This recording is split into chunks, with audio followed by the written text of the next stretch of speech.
So this poem's based on Genesis 22, lines 1 to 19, and it's the story of Abraham and Isaac.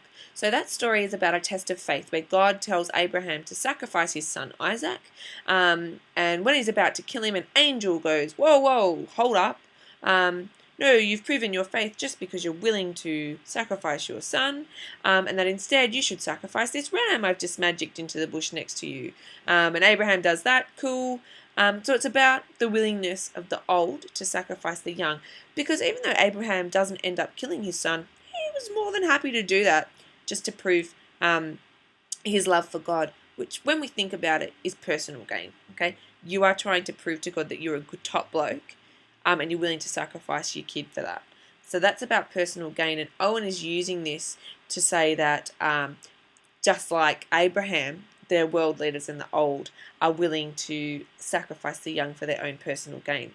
So the whole poem has a narrative structure and is in free verse, which you'll notice from the lack of rhyme, which highlights that narrative. It is a parable, as we have in the first word, which is a storytelling, is what a parable, stories. But could storytelling also mean that you are lying?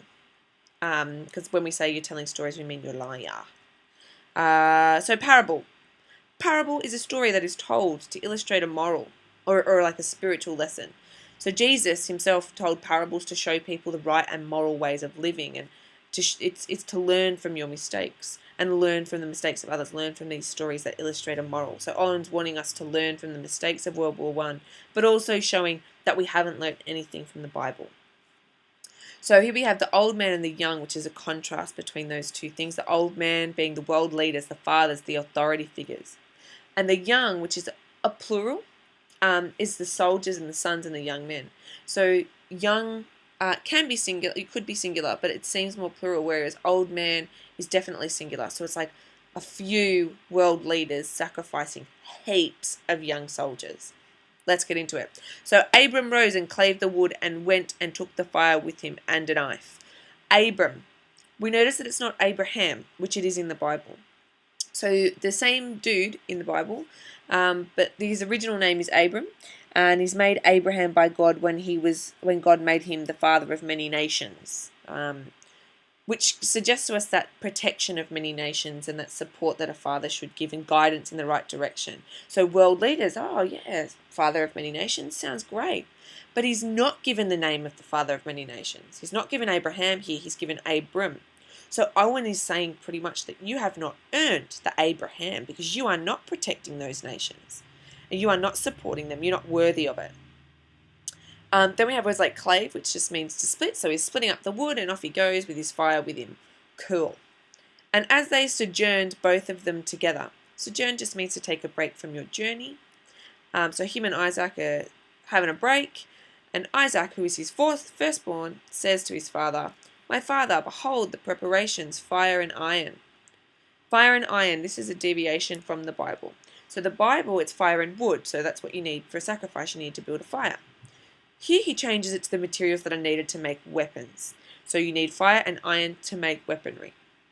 So it's our first mention that to prepare to sacrifice, we need to make weapons. So it's this mention of the war as a sacrifice. We're preparing for sacrifice of young people through fire and iron. But where the lamb for this burnt offering?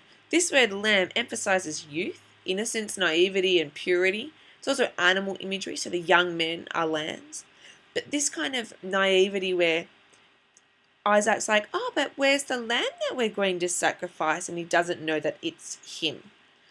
Then Abram bound the youth with belts and straps. So he's tying him down, but in the Bible it's not with belts and straps, it's with rope.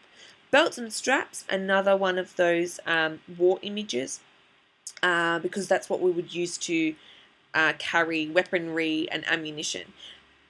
But it's also suggesting that he's trapped, he's tied down. He cannot escape, that the young people cannot escape from the war, just like in Anthem for Doomed Youth, they are doomed, and that is the end of it.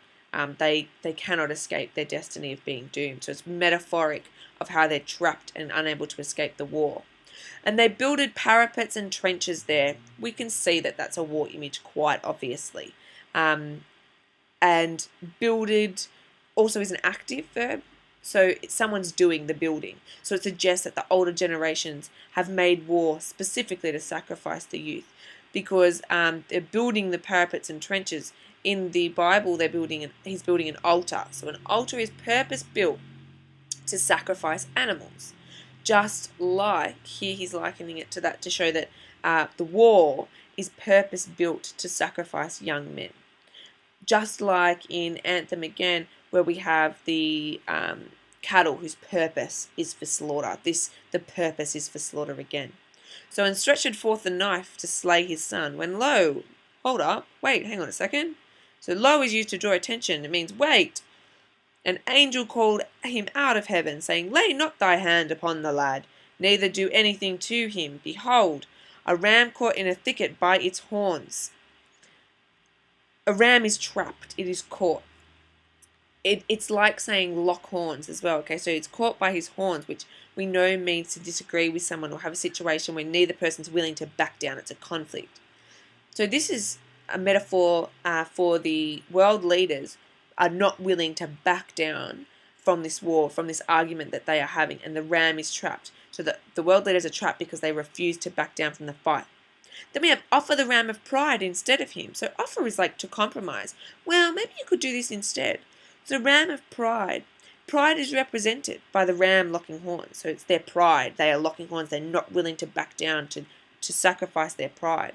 But Owen is suggesting you should sacrifice your pride instead of the young man. So instead of sacrificing the young man up here, sacrifice the ram of pride instead. Sacrifice your pride, save all these young men.